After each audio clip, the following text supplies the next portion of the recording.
నువ్వు సంతకం పెట్టి రాసి ఆర్డర్ ఇచ్చేసి. నమస్కారం. ఇవాళ మీ ముందుకు రావడానికి కారణం ప్రజల్లో మొత్తానికే వెన్నె తగ్గుతూ ప్రజలతో నిరాదరణ గురై మొత్తం ఉనికి కోల్పోతున్నటువంటి బీఆర్ఎస్ పార్టీ మళ్ళా కొత్త ఉనికిని పెంచుకోవాలనేటువంటి ఉద్దేశంతో దీక్షా దివస్ కార్యక్రమాలు చేయాలనేది పిలుపునిచ్చినట్టుగా కోట్లాది రూపాయలు ఖర్చు పెట్టి వారాల తరబడి చేయాలనుకున్నట్టుగా సమాచారం వస్తూ ఉంది. కేసీఆర్ గారిని ఆనాడు ఉద్యమం తీవ్రంగా నడుస్తున్న సమయంలో ప్రజల యొక్క సెంటిమెంట్ని అడుగడుగున వాడుకున్న రోజుల్లో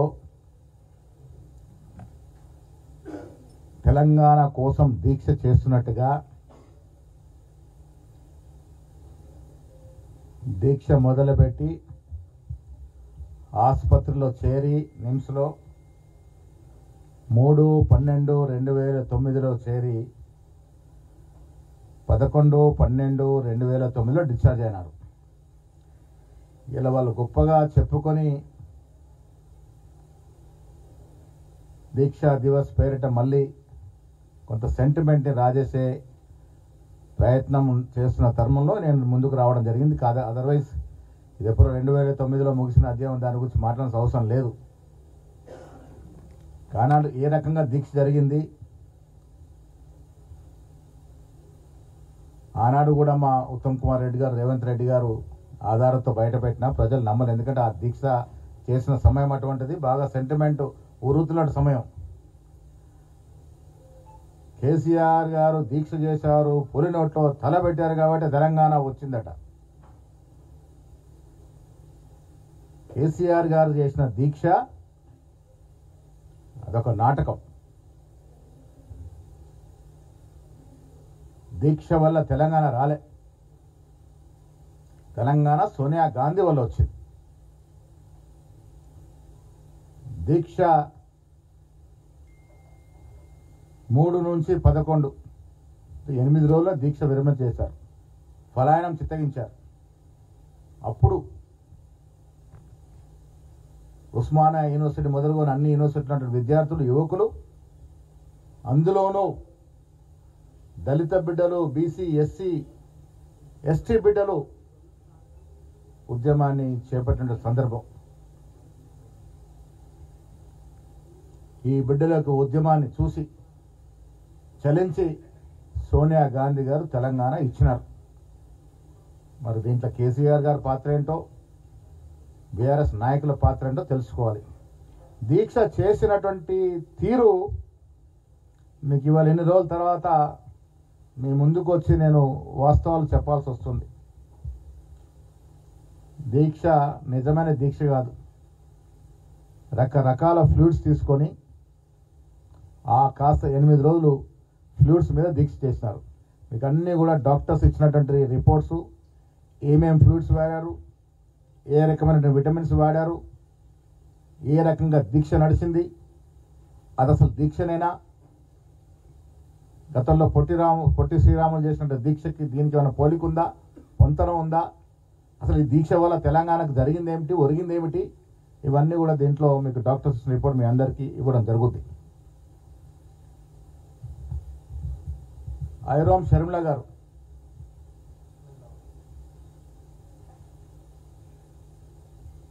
16 ఏళ్ళు ఫ్లూయిడ్స్ తీసుకొని దీక్ష చేశారు. ఇది దీక్షలంటే నిజమైన దీక్ష, ప్రాణాలకు సైతం లెక్క చేయకుండా దీక్ష చేసిన తీరు. 16 సంవత్సరాలు ఐరోమ్ షర్మిల గారు, ప్రపంచ రికార్డ్ ఇది. మీరు దీక్షలు నిజమైన దీక్ష దేశభక్తి కోసం దీక్ష చేసినట్టుగా చేసి ఆ దీక్షను మధ్యనే విరమిస్తే క్రోధోక్తులైనటువంటి విద్యార్థి లోకం, యువకులు, దళిత బీసీ బిడ్డలు త్యాగాలు చేసి ప్రాణార్పణ చేస్తే తెలంగాణ వచ్చింది. ఆయన స్టేట్మెంట్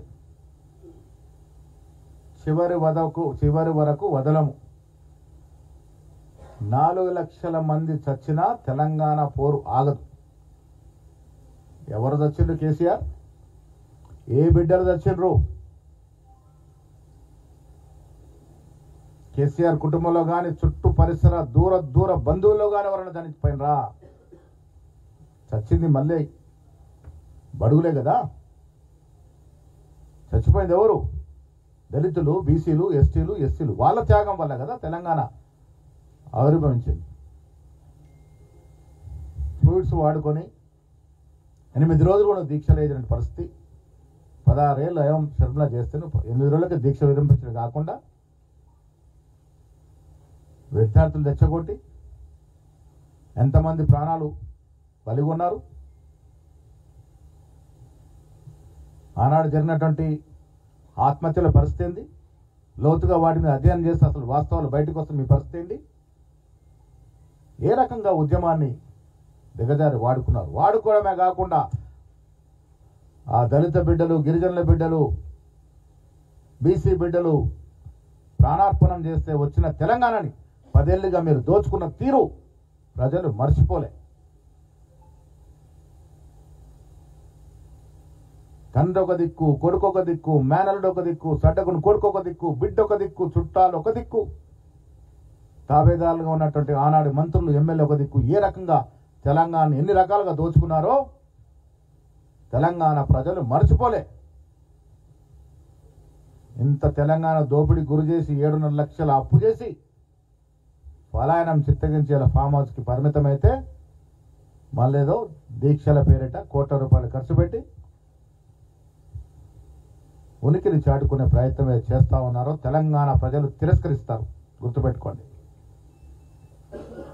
2003 అసెంబ్లీ ఎన్నికలు ఏ రకంగా తిరస్కరించినారో, పార్లమెంట్ ఎన్నికలు ఏ రకంగా 0 సీట్లు ఇచ్చినారో, మొన్న జూబ్లీ హిల్స్ ఎలక్షన్లో ఏ రకంగా బుద్ధి చెప్పినారో అదే గతి కంటిన్యూ అవుతుంది.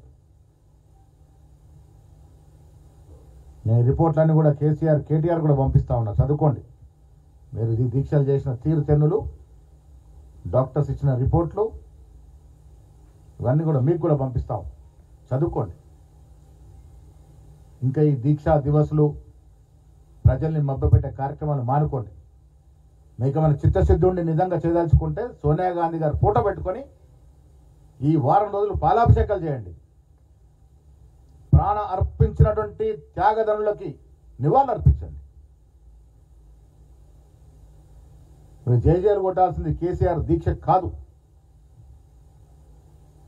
దళిత బిడ్డలు అంటించుకోవడానికి నిప్పు దొరుకుతుంది, కిరోసిన్ దొరుకుతుంది. కానీ కిరోసిన్ పోసుకున్న హరీష్ రావుకు మాత్రం అగ్గిపెట్ట దొరకదు. అన్నట్టు నమ్మిరు ప్రజలు. ఎవరు బలిదానం ఇస్తే ఎవరు అనుభవించారు, ఎవరు తెలంగాణ ఇస్తే ఎవరు అధికారంలోకి వచ్చారు.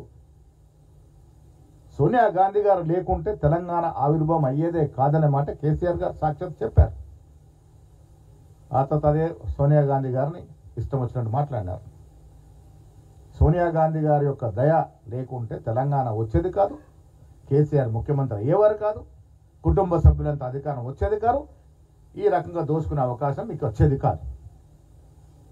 వేల కోట్ల రూపాయలు దోసుకొని తెలంగాణని అప్పుల పాలు చేశారు కాబట్టి మిమ్మల్ని ఇంటికి పంపినారు. 2023లో ప్రజాదరణ కలిగినటువంటి నాయకుడు రేవంత్ రెడ్డి గారు సారథ్యంలో జరిగిన ఎన్నికల్లో బట్టి విక్రమార్క గారు, ఉత్తమ్ కుమార్ లాంటి వారు, దామోదర నరసింహ లాంటి వారు, జానారెడ్డి వంటి వారు, హనుమంతరావు లాంటి వారు, చాలామంది సీనియర్లు ఆనాడు సోనియా గాంధీ, ఖర్గే, రాహుల్ గాంధీ గారు చెప్పిన మాటలు విశ్వసించి మాది అధికారం తీసుకొచ్చినారు. 2 ఏళ్లుగా ప్రజాపాలన సాగుతూ ఉంది. నేను తెలంగాణ ప్రజలకు మీ ద్వారా విజ్ఞప్తి చేస్తా ఉన్నాను. పులి నోట్లో తలకాయ పెట్టింది, ఆ పులి నోట్లో తలకాయ పెడితే తెలంగాణ వచ్చింది. ఇలాంటి బూటకపు మాటలు నమ్మే స్థితిలో తెలంగాణ ప్రజలు లేరు.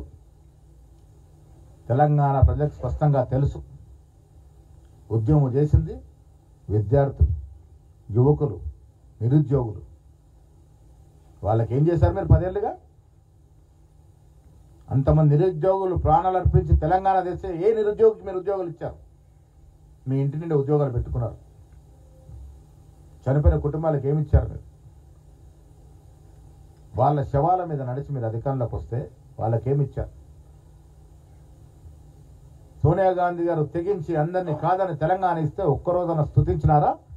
ఒక్కరోజున ధన్యవాదాలు తెలిపినారా?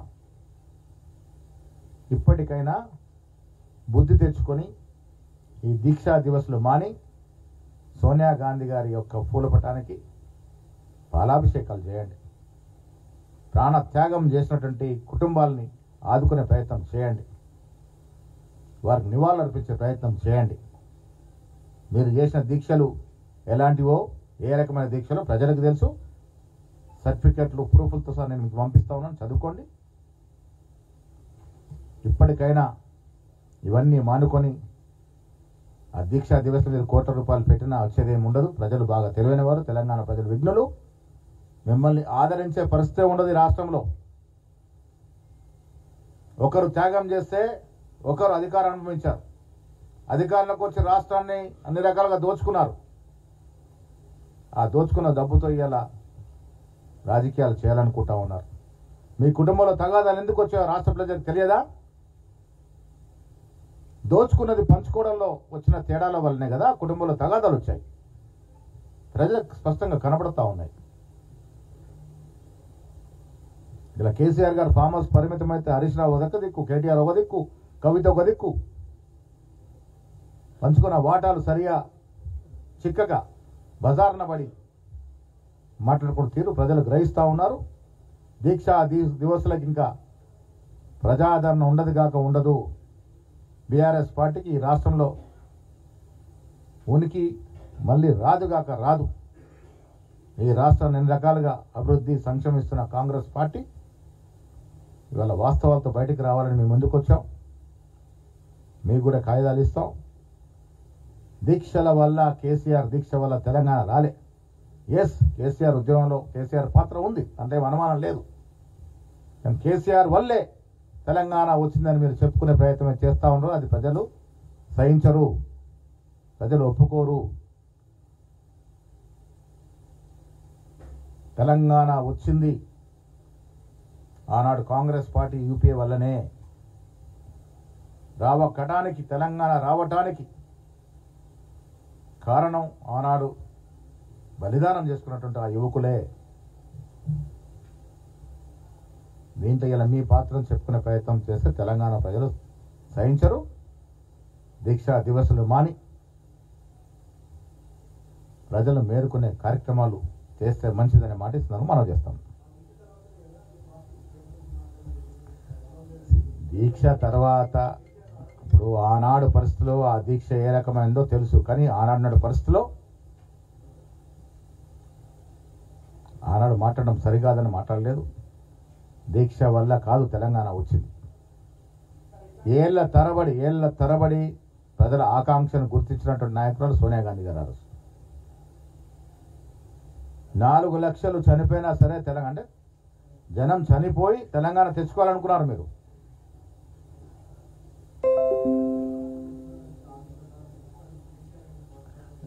ఒక రాష్ట్రము క్రియేట్ కావాలంటే ఆషామాషి కాదు. అన్నదమ్ములు ఆస్తులు పంచినంత సులభం కాదు. ఒక రాష్ట్రాన్ని ఒక రాష్ట్రం నుంచి విడదీయాలంటే అక్కడ సెంటిమెంటు, కథ, కారకాన ఇదంతా కూడా పెద్ద ఎక్సర్సైజ్ చేయాల్సిన అవసరం ఏర్పడింది. కాబట్టి తెలంగాణ వచ్చిన తర్వాత చాలామంది భయపడ్డారు. ఆనాడు ముఖ్యమంత్రి కిరణ్ కుమార్ రెడ్డి గారు సమర్థవంతంగా ఎదుర్కోగలిగినాడు. నిజంగా కూడా ప్రాపర్ ప్రొసీజర్, ప్రాపర్ ఎక్సర్సైజ్ లేకుండా చేసిండుంటే ఇంకా ప్రాణ నష్టం జరిగేది ఆంధ్ర ప్రాంతంలో. కాబట్టి దానికి చాలా సుదీర్ఘంగా ప్రణాళికలు చేసి పద్ధతి ప్రకారం తెలంగాణ ఇవ్వడం జరిగింది. కేసీఆర్ గారు నాకు తెలిసి వీళ్ళందరికన్నా కొద్దిగా దూరదృష్టితో ఆలోచిస్తాడు. కాబట్టి తెలంగాణలో ఇంకా మనకు నూకలు చెల్లిపోయినాయి, ఇంకా బయటకు వచ్చి నేనేం చేయాలి, బీఆర్ఎస్ ముగిసిన శకం అని కేసీఆర్ గారికి బాగా తెలుసుంటుంది. మరి అప్పుడెప్పుడో చేసిన దీక్షను ఇయ్యాలేదో పని కట్టుకొని దీక్ష దివస్ చేసి ఉద్యమాలు ఉత్సవాలు జరిగిన కార్యక్రమాలకు ఉత్సవాలు చేసుకుంటే అర్థం లేదు, అర్థం ఉంది. ఇప్పుడు మేము ఇచ్చిన కార్యక్రమాలు, మేము చేసిన విజయవంతమైన కార్యక్రమాలు కొంచెం ఉత్సవాలు చేస్తా ఉన్నాం. మీరు 10 ఏళ్ళకి ఏం చేశారో దానికి ఉత్సవాలు చేయండి, మేము సంతోషిస్తాం. 10 ఏళ్ళలో మీరు ఏం చేశారు, ఎవరికి ఎన్ని ఉద్యోగాలు ఇచ్చారు, ఈ రాష్ట్రం ఏ రకంగా అభివృద్ధి చెందింది, కేంద్రం నుంచి ఎన్ని లక్షల కోట్లు తీసుకొచ్చినారు, విదేశీ పెట్టుబడులు ఎన్ని లక్షల కోట్లు తీసుకొచ్చి, ఇవన్నీ చెప్పి ఉత్సవాలు చేసుకోండి, సంతోషం. దీక్ష దివస్ అరే ముగిసిన అధ్యాయాన్ని రేకెత్తించి ఇంకా సెంటిమెంట్ కాజేయాలని ప్రయత్నం చేస్తున్నారు కాబట్టే నేను ముందుకు వచ్చి మాట్లాడాల్సిన అవసరం ఉన్నది. ఇంత పెద్ద సబ్జెక్ట్ మాట్లాడుతుంటూ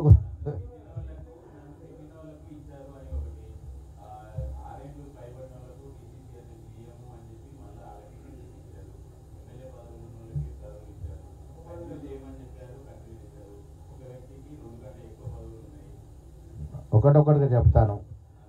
5 ఏళ్ళు క్రైటీరియా ఎక్కడ డిబేట్ కాలే. ఆత్రం సుగుణ 5 ఏళ్ళు పార్టీ అంటే 5 ఏళ్ళు పార్టీలో వేరొక పార్టీకి పోయి వస్తే ఆ నిబంధన లేదు. 5 ఏళ్ళు వేరే పార్టీకి పోకుండా నిరాటకంగా ఉండాలి, అది దాని అర్థం. సుగుణ గారు ఉద్యోగం వదిలేసి రాజకీయాలు కొత్తగా వచ్చారు, ఆవిడకి కండిషన్ వర్తించింది కానీ వేరే పార్టీకి పోయి రాలే. ఇవాళ చాలామంది సీనియర్లు ఇలా ఎమ్మెల్యే శ్రీశైలం గౌడ్ కావచ్చు, రాజేష్ రెడ్డి ఎమ్మెల్యే కావచ్చు, వీళ్ళందరూ కూడా వాళ్ళని చేయాలని చాలామంది ప్రపోజ్ చేసిన 5 ఏళ్ళ కండిషన్ వర్తిస్తుంది కాబట్టి చాలామందికి రాలేదు. అది ఆ కండిషన్ అక్కడ డిబేట్ కాలే. మీరన్నది ఎమ్మెల్యే పదవులు నేను ముందే క్లారిఫై చేశాను. ఎమ్మెల్యేలు గతంలో కూడా డీసీ అధ్యక్షులుగా ఉన్నారు, భవిష్యత్తులో కొంతమంది వస్తారు, ఎమ్మెల్యేకి అది వర్తించిన మాట చెప్పాము.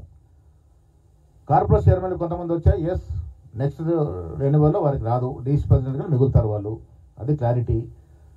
ఇంకోటి అడిగింది మీరు 5 ఏళ్ళు ఉన్నోళ్ళు కాదు, 2.5, 3 ఏళ్ళు, 4 ఏళ్ళు ఎవరితో 5 ఏళ్ళు కంప్లీట్గా టెన్యూర్ కంప్లీట్ చేస్తే వాళ్ళని మార్చడం జరిగింది. 3.5, 4 ఏళ్ళు చేసిన వాళ్ళకి 3 ఏళ్ళకు పైబడితేనే మార్చాము, 3 ఏళ్ళు లోపల వాళ్ళకి మార్చడం జరగలేదు. తర్వాత నల్గొండ డీసీసీ అధ్యక్షుడు కోమటిరెడ్డి గారిని కలిసినారు, వివరణ ఇచ్చినారు. అది 3 ఏళ్ల క్రితం మాట్లాడినటువంటి వీడియో, అది ఆనాడు ఎన్నికలు జరుగుతున్న తరుణంలో మాట్లాడిన వీడియో.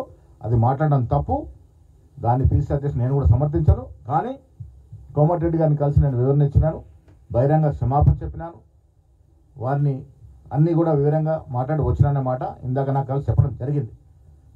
ఆయన మాట్లాడిన తీరును నేను కూడా సమర్థించను. కానీ అది 3 ఏళ్ళకి జరిగినటువంటి వీడియో.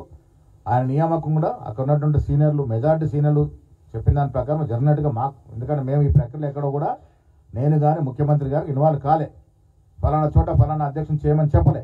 ఇవన్నీ కూడా అబ్జర్వ్ తీసుకున్నటువంటి ఇన్ఫర్మేషన్ ప్రకారమే నియామక ప్రక్రియ ఏసీ చేపట్టింది. మంత్రిగా ఉన్నారు కాబట్టి ముఖ్యమంత్రికి రాసి మాకు కాపీ పెట్టాడు, సీఎంకి రాసి మాకు కూడా కాపీ పంపినాడు.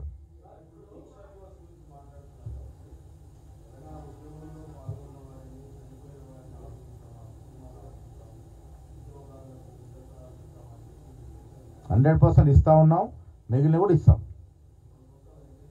వాళ్ళు 10 ఏళ్ళలో ఇచ్చిన ఉద్యోగాల సంఖ్య ఎంత? మనం తెలంగాణ తెచ్చుకుందే నిరుద్యోగ నిర్మూలన కోసం. మా ఉద్యోగాలను ఆంధ్ర ప్రాంతానికి పోతున్నాయినా తెలంగాణ ఉద్యోగం మొదలైంది. ఉద్యోగం మొదలైంది ఎక్కడ? నీళ్లు, నిధులు, నియామకాలు అటికెక్కించారు.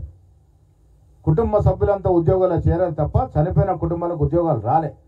నిధులు ఏ రకంగా జరిగాయో, ఏ రకంగా అన్యాక్రాంతం మనం చూసాం.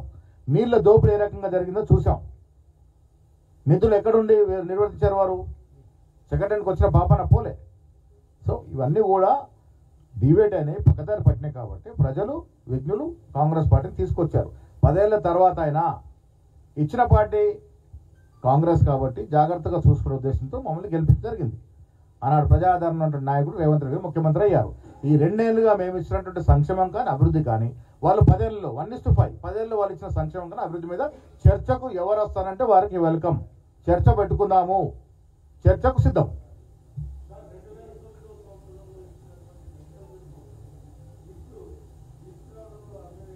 పదేళ్ల తర్వాత మళ్ళీ దీక్షల పేరట ప్రజల్ని మోసం చేయాలని చూస్తూ ఉన్నారు కాబట్టి, ప్రజల్లో మళ్ళీ కొంత ఈ సెంటిమెంట్ని ఎక్కియాలని ప్రయత్నం చేస్తున్నారు కాబట్టి ఈ వాస్తవాలు బయటకు తీసుకోవాల్సి వచ్చింది.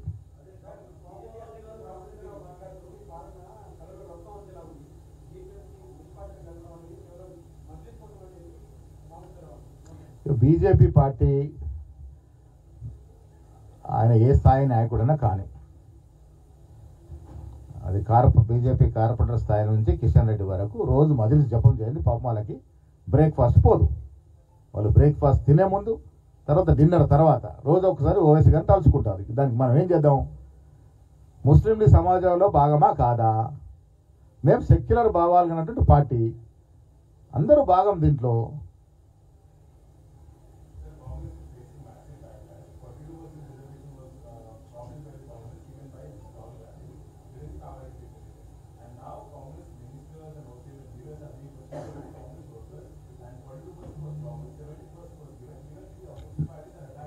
No, that's, I want to make it clear, the 17% propaganda is totally baseless. It's false propaganda they are circulating.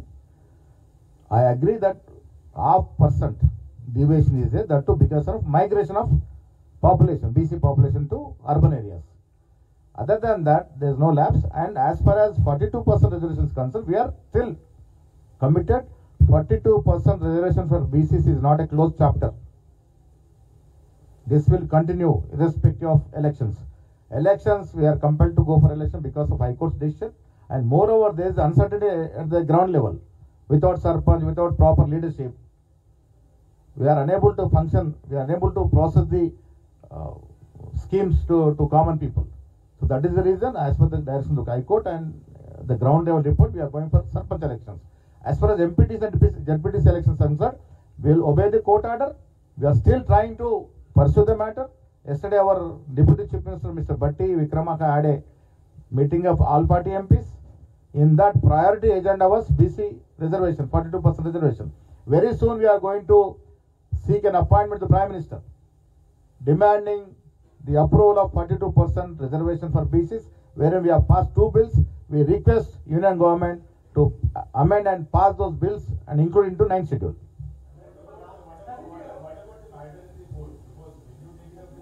Yes, see, we are very soon we are going to challenge Krishnamurthy's case as well as another Indra Sahani case. Indra Sahani and Krishnamurthy case. Depending upon those 2 cases, everywhere it's becoming an obstacle.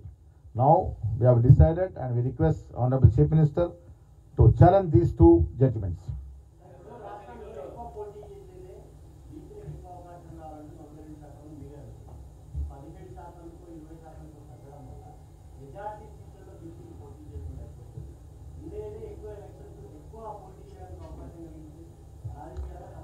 నేను morning పొద్దున నేను ఆలేరు బీర్ల ఐలయ్య గారు నాకు మాట్లాడినారు. ఇవాళ general కేటగిరీలో కూడా 80% బీసీలో పోటీ చేస్తూ ఉన్నారు. ఇప్పుడు 21.4% ఏదైతే ఇచ్చినామో ఇది కేసీఆర్ తీసుకొచ్చిన జీవో. దాన్ని అధిగమించడానికి కాంగ్రెస్ పార్టీ రేవంత్ రెడ్డి గారు మా ప్రభుత్వం చేయని ప్రయత్నం అంటూ లేదు. మీరు చూశారు, కుల సర్వే చేశాము, 2 చట్టాలు అసెంబ్లీ చేశాము, ఆ చట్టాలు తొక్కి పెట్టబడితే ఆర్డినెన్స్ తీసుకొచ్చాము, అది కూడా గవర్నర్ దగ్గర ఎట్టి పెట్టుకుంటే 2 సార్లు ఢిల్లీ తలుపులు తట్టాము. కాంగ్రెస్ కార్యకర్త మొదలుకొని ముఖ్యమంత్రి వరకు 2 సార్లు ఢిల్లీ వెళ్ళి మా గోడు వినిపించుకున్నాము. అసలు అడ్డు తగినటువంటి బీజేపీ నాయకుల ఇళ్లలోకి ఎందుకు పోవట్లే బీసీ సంఘాలు? కిషన్ రెడ్డిని ఎందుకు నిలదీయట్లే బీసీ సంఘాలు? అడ్డు తలుగుతుంది ఎవరు? 42% రిజర్వేషన్ కోసం ప్రయత్నం చేసింది ఎవరు? ఇది అడ్డు తలుగు నడ్డి విరిచింది ఎవరు కూడా మీకు తెలియకుంటే ఎట్లా? నేను మీకు రిక్వెస్ట్ చేస్తూ బీసీ సంఘాలన్నీ కూడా బీజేపీ నాయకులు ఇళ్ళకి పొండి ఎందుకు అడ్డు తరుగుతున్నారు, ఎందుకు దీన్ని సహకారం చేయట్లేదు? కేటీఆర్ను ప్రశ్నించండి, హరీష్ రావు ప్రశ్నించండి, ఎందుకు వారు ఈ బిల్లుకు మద్దతు ఇవ్వట్లేదు? తూతు మంత్రంగా అసెంబ్లీలో ఓటేస్తారు ఎట్లా, తర్వాత దీన్ని తిరగరాసి వ్యతిరేకిస్తారు ఎట్లా? మీరు బీసీ సంఘాలు బీసీ యువకులు అడగాల్సింది కాంగ్రెస్ పార్టీని కాదు. కాంగ్రెస్ పార్టీ మీతో ఉంది, మీకోసమే చేస్తూ ఉంది. నేను ఇవాళే పొద్దున ముఖ్యమంత్రితో మాట్లాడినాను. ఈ రోజు కూడా మేము కట్టుబడి ఉన్నాము. 42% రిజర్వేషన్ చట్టబద్ధత తీసుకురావడం అనేది అడ్డుకెక్కిన అంశం కాదు. ఇది నిరంతరంగా పోరాడతాం. ఎన్నికలు జరిగినా జరగకపోయినా ఎన్నికలతో నిమిత్తం లేకుండా ఈ 42% రిజర్వేషన్ చట్టబద్ధ సాధించే వరకు కాంగ్రెస్ పార్టీ ఈ ప్రభుత్వం ప్రయత్నం చేస్తుంది. దాంట్లో భాగంగానే నేను అఖిలపక్ష మీటింగ్లో ఎంపీలందరినీ మా బట్టి విక్రమార్క కోరడం జరిగింది. రేపు పార్లమెంట్ సమావేశాల్లో దీన్ని లేవనెత్తి మోడీ గారికి కేంద్ర ప్రభుత్వానికి కనువిప్పి కలవేదంగా మా ప్రయత్నం ఉంటుంది. దానికి కలిసి రండి. మీరు సపోర్ట్ చేస్తూ దీనికోసం తపన పడుతున్న వారిని విమర్శిస్తే మీకు జరిగే లాభం ఏముండదు, నష్టమే. వ్యతిరేకిస్తున్నటువంటి పార్టీలు నిలదీయండి దయచేసి. బీజేపీ ఎంపీలని, బీజేపీ ఎమ్మెల్యేలని, బీజేపీ పార్టీ క్యాడర్ నిలదీయండి. ఎందుకు సపోర్ట్ చేయట్లేదు వాళ్ళు ఎందుకు ధైర్యం చేయట్లేదు మోడీ గారితో మాట్లాడటానికి? మేము తీసుకొచ్చిన బిల్లుకి ఎందుకు సపోర్ట్ చేయట్లేదు కేటీఆర్, హరీష్ రావు? వాళ్ళ ఇళ్ళకి వెళ్ళి అడగండి. అది కాకుండా మా గాంధీ మార్గంలో ధర్నాలు చేస్తే ఎట్లా అండి? సాయం చేసిన ఇంటి ముందర ధర్నాలు చేస్తే మీకు వచ్చే లాభం ఏంది? మీకోసం మీకన్నా ఎక్కువ శ్రమిస్తుంది కాంగ్రెస్ పార్టీ వల్ల. మీ ఎజెండాని మా ఎజెండాగా తీసుకొని ముందుకు పోతా ఉన్నాం. సపోర్ట్ చేయని వాళ్ళని, వ్యతిరేకించిన వాళ్ళని నిలదీయాల్సిన కోరుతా ఉన్నాం.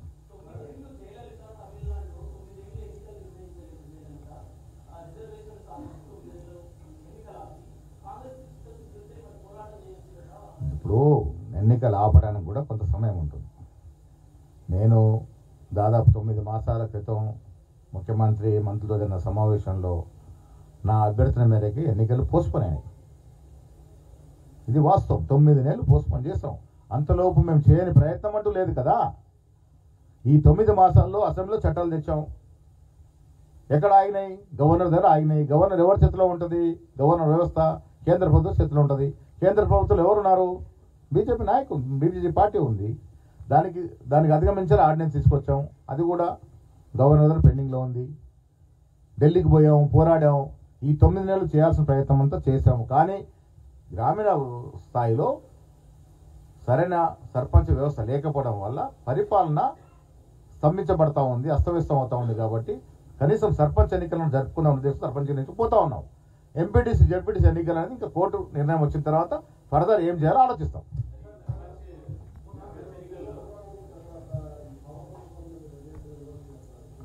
అభివృద్ధి జరిగేటప్పుడు విమర్శలు వస్తాయి.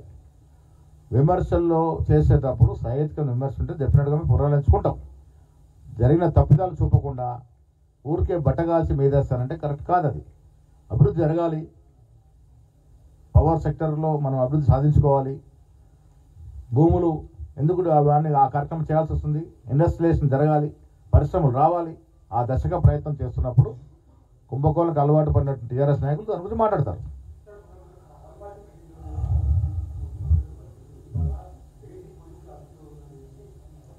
ఎవరు పోలీసు అదుపులో ఉన్నారు? దేవ్జీ. దాంట్లో కూడా క్లారిటీ. నేను ఆ రోజు చెప్పినటువంటి మాట సిపిఐ చేసిన రౌండ్ కాన్ఫరెన్స్లో మాట్లాడినట్టు తీరు. నేను ఇవాళ మాట్లాడుతున్నట్టు వ్యవస్థ సమాజంలో ఉన్నటువంటి పరిస్థితులకు అనుగుణంగా మాట్లాడుతూ ఉన్నాను. నేను మీ ద్వారా తెలంగాణ ప్రజలకు రాష్ట్రం నేనే నక్సలైట్ బాధితుడిని. నా యవ్వనం, నా వాస్తులు పోయినాయి నక్సల్ మూమెంట్ జరిగినప్పుడు. బట్ ఇవాళ పరిస్థితులు మారినాయి. నేను అన్నదల్లా ఏంటంటే కాంగ్రెస్ పార్టీ ఏ రకమైనటువంటి హింసను యాక్సెప్ట్ చేయదు, సమర్థించదు. నక్సల్స్ వల్ల కూడా కొన్ని వేల మంది ప్రాణాలు పోయినాయి. దాన్ని కూడా మేము ఖండిస్తాము. ఇలా పోలీసుల వల్ల కూడా కొంత నక్సల్స్ చనిపోతూ ఉన్నారు. లా అండ్ ఆర్డర్ ప్రకారం మీరు తీసుకోవాల్సిన చర్యలు తీసుకోండి, దాంట్లో ఏమి అభ్యంతరం లేదు. కానీ నేను అన్నది ఏంటంటే మావోయిస్ట్ నాయకులు హిడమా కానీ, ఇలా గణపతి గారు కానీ, మల్లోజులు కానీ వీళ్ళంతా కూడా అంతా వేరైనా ప్రజాసేవ కోసం వాళ్ళు కొంత సాక్రిఫైస్ చేశారు. వాళ్ళు ఎప్పుడైతే సరెండర్ అవ్వాలనుకుంటున్నారో, జనజీవన స్రవంతిలోకి రావాలనుకుని ప్రజా జీవితంలోకి రావాలనుకున్నప్పుడు ఆయుధాలు విడిచిపెట్టి ఆయుధాలతో పాటు సరెండర్ అవుదాం అనుకున్నప్పుడు మీరు అవకాశం ఇవ్వాలా వద్దా? ఆ అవకాశం ఇవ్వట్లేదు కాబట్టి దాన్ని ఆక్షేపించినాను. ఇవాళ నేను కూడా చెప్తా ఉన్నాను, మా రేవంత్ రెడ్డి గారి నేతృత్వ ప్రభుత్వంలో ఇక్కడ ఎవరు వచ్చి సరెండర్ అవుతానన్నా సరెండర్ చేసుకుంటామనే మాట ముఖ్యమంత్రి గారు చెప్పినారు. నేనేమంటానంటే హింస ఎవరు కూడా సమర్థించరు, కాంగ్రెస్ పార్టీ అంతగానో సమర్థించదు. అది నక్సల్ జరిపే హింస కావచ్చు గతంలో, ఇప్పుడు పోలీసు జరిపే హింస కావచ్చు, దేన్ని కూడా కాంగ్రెస్ పార్టీ సమర్థించదు. కానీ నిర్ద్వందంగా వచ్చి ఆయుధాలు వదిలి మేము సరెండర్ అవుతామని అనుకున్నప్పుడు అవకాశం ఇవ్వాలనేది మా యొక్క అభ్యర్థన. సరెండర్ అయ్యే ప్రక్రియ జరుగుతున్నప్పుడు దాంట్లో మేము ఇన్వాల్వ్ అయ్యేది ఉండదు. మీరన్నది నాకు సమాచారం లేదు. మీరైతే అదుపులో ఉన్నారంటున్నారో ఆ సమాచారం మా దగ్గర లేదు.